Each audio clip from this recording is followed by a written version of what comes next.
All right, let's dive into this account we looked at, the one about Blackwood Manor and this whispering doorway. It really taps into that feeling, the pull towards something forbidden. Oh, absolutely. That locked door, that secret you just feel you need to uncover. It's a powerful human drive. It really is. Drives exploration, sure, but maybe sometimes it drives you somewhere you shouldn't go. Exactly. And this account, it feels less like just a spooky story and more like a genuine warning. Yeah, Presented that way, at least. yeah, a cautionary tale. So our goal here is to kind of unpack it, see what makes it tick, and what it tells us about that line between being curious and, well, getting into real trouble. And it all revolves around this young man, Liam. Seems like a normal guy, mostly, but he had this thing for exploring abandoned places. Called it adventure, right? Yeah. Seeking out the forgotten corners. That edge where the normal world feels thin. For him, abandoned places weren't creepy, they were opportunities for discovery. Until this one time, the account picks up on this boiling hot summer afternoon. He's exploring, probably looking for his next find, and then he sees it. Blackwood Manor. And the description is just classic Gothic horror, isn't it? Dilapidated, set way back, practically being eaten by vines and trees. Like nature itself was trying to hide it or bury it. Definitely gives off that vibe. And of course, a place like that gets talked about. Locals whispered about it, apparently. Called it Blackwood Manor, mentioned strange things, shadows moving on their own, that kind of stuff. People stayed clear. Which, naturally, for someone like Liam, that's like a magnet, isn't it? The keep out sign is basically an invitation. It really highlights that psychology. The forbidden just ramps up the allure, makes the challenge irresistible. So the gate's rusted shut, but he finds a way, a gap in an old stone wall. And just like that, he slips through, crosses the line. And immediately the atmosphere changes. The account describes it like stepping into another time. Heavy air, totally still. Yeah, stagnant, dust motes dancing in the stray sunbeams. Cobwebs everywhere, even on these grand old chandeliers in the entrance hall. You get the sense it was magnificent once. That feeling of a world paused mid-decay. It's creepy, but also kind of sad. The thrill mixes with unease. You know you shouldn't be there, but you have to see more. He starts moving through the house, carefully. The story gives these little snapshots, a ballroom with a dusty piano, a library full of crumbling, moldy books. It says a scene of faded grandeur, maybe lulls you into thinking it's just melancholy, not truly dangerous. But it's leading deeper, right into the heart of the manor, a hidden spot, an alcove behind an old tapestry. And that's where he finds it, the main event. The whispering doorway, and it's not some huge, imposing thing. No, quite the opposite. Small, dark wood, almost lost in the shadows, like it was meant to be missed. Deliberately hidden. And the detail that just stops you. Yeah. No handle. Right, how do you even open it? It immediately flags it as something unnatural, not built for normal use. Defies simple explanation. And there's a carving in the center. Intricate. Described as a swirling vortex of lines that seem to move. Yeah, shift and shimmer. That's not static, is it? That suggests it's active somehow. Alive, almost. And this is where it gets really strange. The account mentions this. Energy coming off it.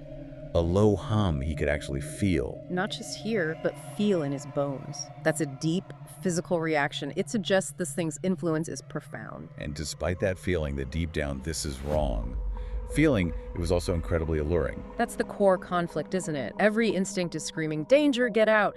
But the curiosity, the need to know what's behind that impossible door, it's stronger. It really shows how powerful that pull can be. It overrides basic self-preservation sometimes. So against all that internal warning, he reaches out. The account says his fingers were trembling. He touches the symbol. And bam, immediate effect. A cold shock, starting at his fingers, spreading through him. The air gets heavier, and then the sound starts. Faint at first, a whisper. Not words, though. More like a low, resonant murmur coming from inside the door. Like a promise, the story says. Ancient secrets, just waiting. It's seductive, even as it's terrifying. Actively calling to him now. And despite everything, despite knowing better, he feels this pull, this compulsion. And he pushes, gently, and the door. It just swings inward, silently. No latch, no click, nothing. Just opens into... What? First, a blast of freezing air, colder than natural cold, and a smell, damp earth, and something metallic, like old blood, maybe. Grim and visually... Nothing. Pure, absolute darkness. Not just a dark room, but like an absence of everything. A void. And the whispers kick up. Louder now, clearer, weaving around him. And this is where the allure just dies. They're not friendly anymore. Not at all. The account describes them as ancient, predatory, hinting at things humans aren't meant to grasp. Pure menace. And Liam's reaction, pure terror. Primal fear, heart pounding, can't move, frozen to the spot, that absolute panic where your body just locks up. And he felt. Yeah, an invisible force. Rooting him there, but also pulling him towards the darkness. Not just fear paralysis, something else was acting on him. And then something appears in the darkness. 2 tiny points of red light. Crimson. Glowing. Moving slowly, deliberately towards him, towards the opening. It's just the lights. As they move, the whispers change. They merge, becoming this low, guttural growl. A sound so deep it vibrates the floor, the walls, shakes the whole manor. Oh, that's terrifying. And that's the moment of realization for Liam. The horrifying clarity hits him. What he'd done. Exactly. This wasn't just an old house, it was a prison. And he'd just unlocked the cell door. And whatever was inside. It was evil, hungry. And now, it knew he was there. It was aware of him. He was marked. But he got away. Pure adrenaline, it sounds like. Fight or flight kicked in, broke whatever was holding him. He just scrambled backwards, away from the darkness, away from those lights. Didn't look back. No. Ran blindly, through the dark house, stumbling, crashing through the overgrown garden. A desperate escape. Back towards the familiar world. Bursting out through that gap in the wall into the sunlight. That must have been such a shock, the contrast. Relief, maybe, but temporary. He ran all the way home. Collapsed. But the terror, it came with him. The story makes it clear this wasn't just a scare. It changed him. Deeply. Couldn't shake the feeling of being watched, followed. Shadows seemed darker. Ordinary house sounds became sinister. Every creak, every rustle outside. Pure fear. That lingering effect is almost as scary as the encounter itself. And the isolation. He tried to tell people, friends, but how do you explain that? An impossible door, a living darkness, whispers that promised awful things. Sounds like madness. You see why nobody would believe it. Trapped him with the horror. He never went back, obviously. The thought alone filled him with dread, but he's left with that question, isn't he? The one the account leaves us with, too. What if he hadn't run? What if he'd stepped through, given in to the whispers?